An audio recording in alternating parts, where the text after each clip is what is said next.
Narito ang top 20 kakaibang katotohanan tungkol sa North Korea na baka hindi mo pa nalalaman.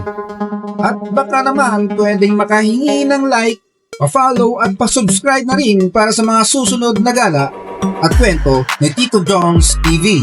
Una, ito ang mahirap pakialaman sa atin. Hairstyle. Ang mga babaeng walang asawa ay dapat na maikli ang buhok. Ang mga babaeng may asawa lamang ang pinapayagan na magkaroon ng mahabang buhok. At sa mga lalaki ay mayroon lamang 28 na opisyal na hairstyle na mga gamit na inaprubuhan ng gobyerno. Itong pangalawa ay medyo malungkot at nakakatakot. Mayroong 3 henerasyong parusa sa rules nila.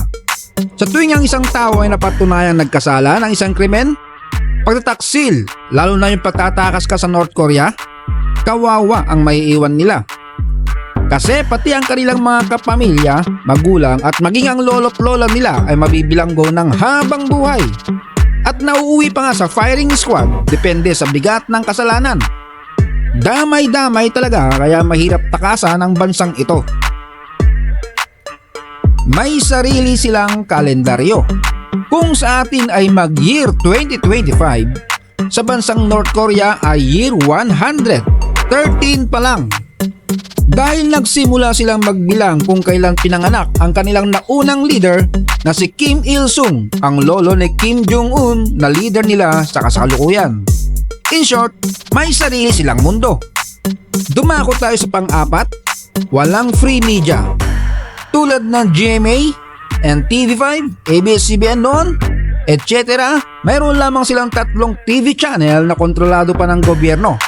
Maging ang internet ay kontrolado din. 28 na website lamang ang pwede mong ma-access na need pa ng permission.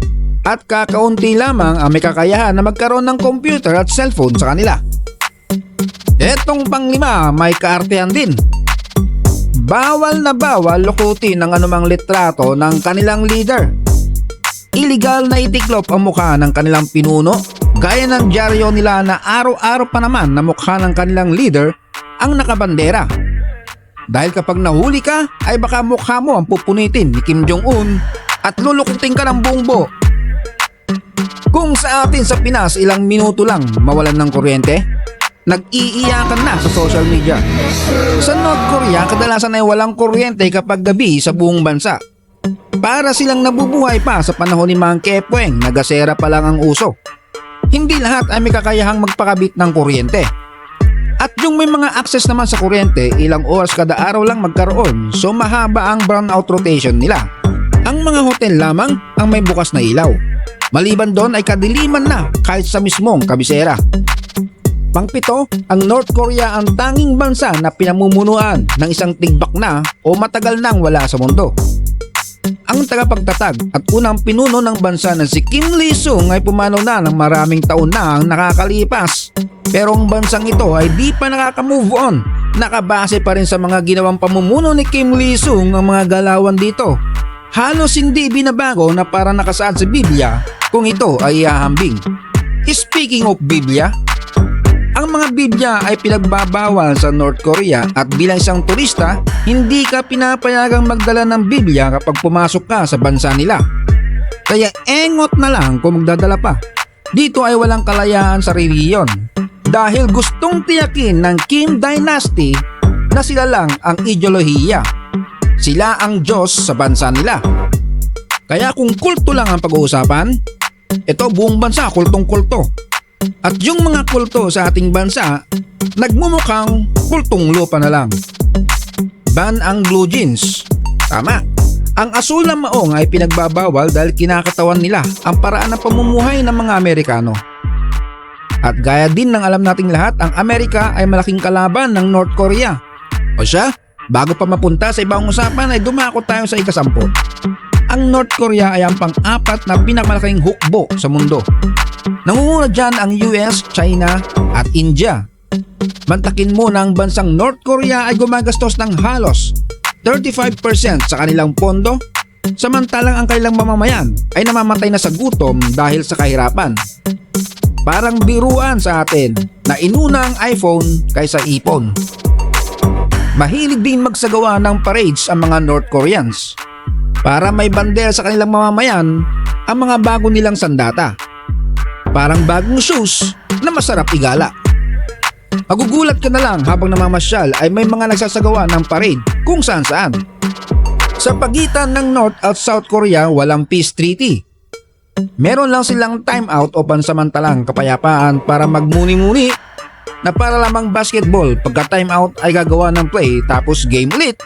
Sa top 13, dito ang mga tao lang mula sa militar at gobyerno lamang ang pinapayagang magmaneho ng kotse. Kaya halos mga nakabisikleta lang ang makikita mo sa kalsada at mga taong naglalakad. Ang kinaganda nga lang ay walang traffic at iwas sa pollution. Sa top 14, Peking Dolyar.